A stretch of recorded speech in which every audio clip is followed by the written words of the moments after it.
Į sceną kviečiam Veiverių seniūnijos seniūną Vaclovą Ramanauską. Labą dieną, gerbėmieji, svečiai, visi tie, kurie atvyko į Sekminių šventę. Džiaugiamės tuo, kad mūsų ūkininkai yra stiprūs. O dėl ko? Stiprūs dėl to, kad jie nevingi ir netgi savo tradicijom. Ne tik tai savo vargais, bet ir tradicijom ypatingai. Be jų tikrai, sakyčiau, nebūtų įvykus tokia šventė. O vis dėlto, jeigu kalbama apie sekmines, ateina sekminės, jos praeina. Bet mes prisimena tai, kad žmonės nori gero derliaus, gerų primelžių, visko ko geriausio. Tai iš to žodžių sekasi. Gali būti ir sekminės, galima kalbėti apie tai. Todėl linkiu, kad jums visiems būtų sektųsi ir būtų gera ant mūsų žemės gyventi. Ačiū jums, kad tokie ūkininkai ir tokie žmonės yra stiprus ir kad ir Dievas, ir dangus, ir galų galiausiai žemė bus mūsų didelis ramstis. Ačiū jums.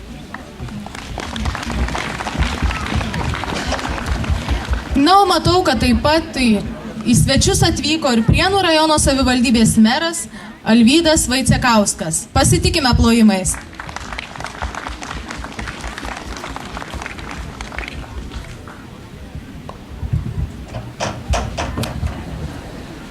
Labadiena, mėly šventės dalyviai, mėly organizatoriai. Aš irgi noriu pasidžiaugti su jumis visais, pasidžiaugti šventės organizatoriais, kad jie sumanė atgaivinti senas geras mūsų tradicijas. Tad aš jums visiems noriu nuoširdžiai palinkėti, kad ta šventė būtų smagi, gera, kad po gerų darbų labai gera ir pailsėti. Sėkmės visiems.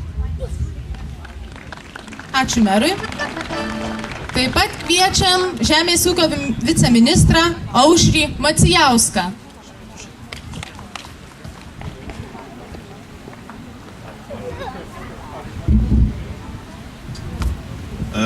Labadiena, gerbiamas Seimo nariai, labadiena merė, sveiki šventės dalyviai, ūkininkai. Visų pirma, tai noriu perduoti nuoširdžiausius linkėjimus nuo Žemės ūkio ministro Kazio Starkevičiaus, kuris turėjo dalyvauti šitoje šventėje ir buvo prižadėjęs, tačiau kadangi darbai turime dirbti keliais frontais ne tik Lietuvoje, bet ir Europoje, tai šiuo metu Kazis Starkevičius yra Čekijoje, neformaliame Žemės ūkio ministro susitikime, kuris vyksta Brno mieste. Ir ten, aišku, pluša ir darbuojasi jūsų, mūsų žemdirbių, visų ūkininkų labui. Turbūt nesutapimas, kad sekminės švenčiamos tada, kai nudirbti visi pagrindiniai pavasario darbai, ūkininkai truputį laisvesni, gali pažvelgti, ką padarė, gali pagalvoti apie laukiančius darbus, nes vasaros pradžia visą laiką žemdirbiam yra šiek tiek laisvesnis laikotarpis, tačiau vyriausybė ir Seimui tikrai pavasario darbai dar nepadaryti.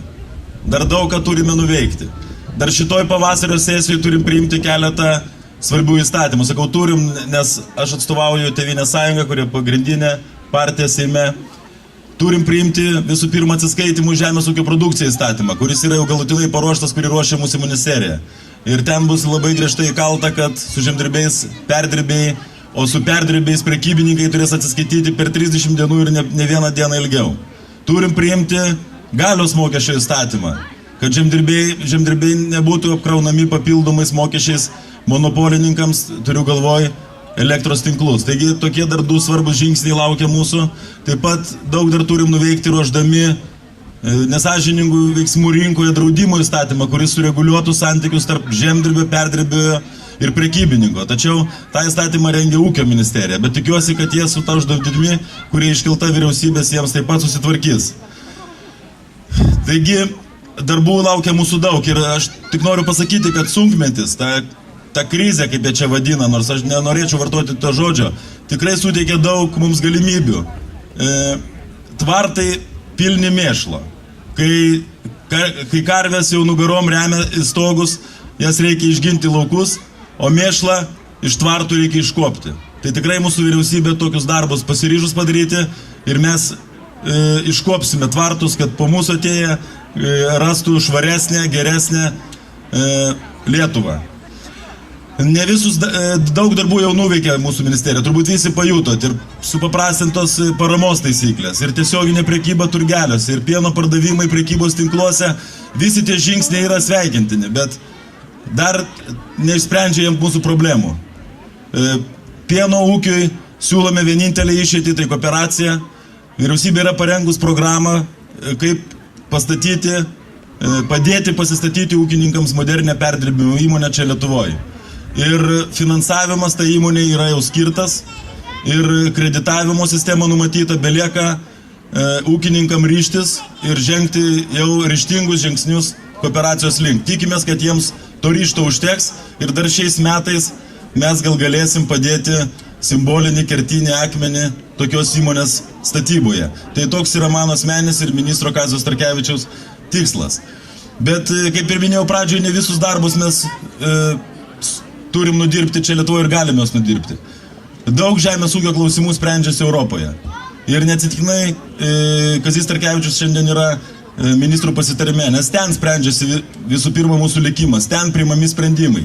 Kaip žinot, iš 110 milijardų ES biudžeto beveik pusė yra skiriama bendrosios žemės ūkio politikos įgyvendinimui. Todėl labai svarbu, kad mes tinkamai atstovautume mūsų kaimo žmonės Europoje ir tinkamai gintume jų interesus. O tą padaryti galim labai paprastai. Ateinantį sekmadienį Europos parlamento rinkimuose balsuoti už žmonės, kurie supranta kaimą, kurie žino, ko tam kaimui reikia ir kurie turi pakankamai žinių ir kompetencijos, kad tas žinias nuneštų iki Europos parlamento viršūnių ir būtų priimami atitinkami sprendimai. Taigi, pasinaudodamas progą, noriu pakviesti visus balsuoti už mane, nes aš kandidatuoju ES parlamentą, Tėvynės sąjungos sąraše numeris 16. Taigi, tikiuosi jūsų palaikymo. Ačiū. Ačiū ponui viceministrui už tokias daug žadančias agitacinės kalbas. Na, o dabar į sceną kviečiu Lietuvos ūkininkų sąjungos pirmininką Joną Talmantą.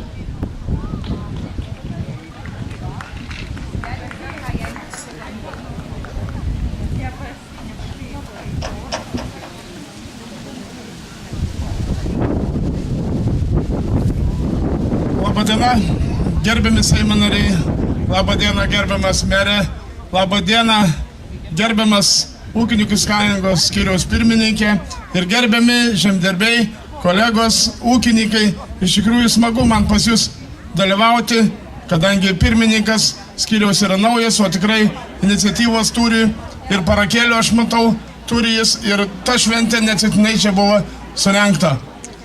O girdint į Seimo narių kalbos, iš tikrųjų tai norėčiau Seimo nariams, aš matau ne vienas čia yra, dar vienas sėdi, kalbai pasakė, jūs mylėjai mano, tai aš norėčiau, kad jie, tie žemdirbiai būtų visą laiką mėly jums, ne tik tais prieš Europarlamento rinkimus arba prieš Seimo rinkimus, visi šneka, mylėjai, mėly, paskui mumis užmirštat. Tai džiaugčiausi, kad jūs visada prisimintumėt. Pirmiausiai norėčiau pasistebėti, kaip tekdavo būti Kopo Kodžeko susirinkimuose arba Europarlamente. Iš tikrųjų, tai eurokomisarė Fischer-Boel pasakė, pastebėjau, kad kurie kūrė Briuselį žemdirbiams įstatymus, visi kilė nuo asfalto.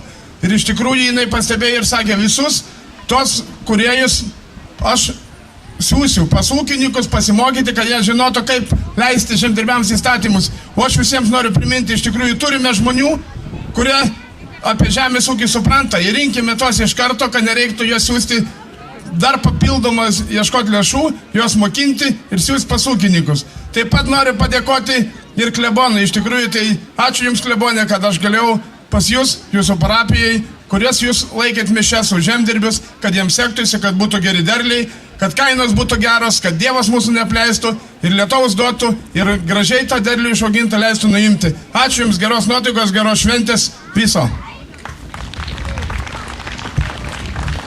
Dėkojame ponui Jonui.